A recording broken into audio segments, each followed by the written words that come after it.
আমরা যদি এখন এই রাস্তাটা বন্ধ করে রাখি তাহলে সাধারণ মানুষের চলাফলের অসুবিধা হবে। যেহেতু আমাদের আজকে এখানে কোনো কর্মসূচি নেই, সেই জন্য আমরা চেষ্টা করি যত দ্রুত সম্ভব রাস্তাটাকে খুলে দেওয়ার জন্য, যাতে সাধারণ মানুষ চলাফেরা করতে পারে স্বাভাবিক। ইনশাল্লাহ আপনাদের সাথে কর্মসূচি যখন দিব, ইনশাল্লাহ আপনাদের সামনে তখন বক্তব্য রাখবো। সকলে দোয়া করবেন, ইনশাল্লাহ আমিও দোয়া করি সকলে ভালো থাকেন। আর একটি কথা, আমাদের যার যতটুকু অবস্থান আছে সেখান থেকে আসুন, আমরা আমাদের দেশটাকে নতুন করে গড়ে তোলার চেষ্টা করি। যার পক্ষে যতটুকু সম্ভব আমরা সচেষ্ট হই দেশের জন্য। কোথাও যদি রাস্তায় একটি কাগজ পড়ে থাকে, ময়লা হয়ে থাকে, দরকার হলে সেটাকে আমরা সরিয়ে দিব।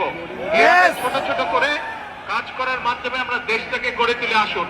আর এখন আমি সকলকে অনুরোধ করব, দ্রুত আমরা রাস্তাটাকে খালি করে দেই যাতে সাধারণ মানুষ চলাফেরা করতে পারে। সকলে ভালো থাকবেন, ইনশাল্লাহ আমার জন্য দোয়া করবেন।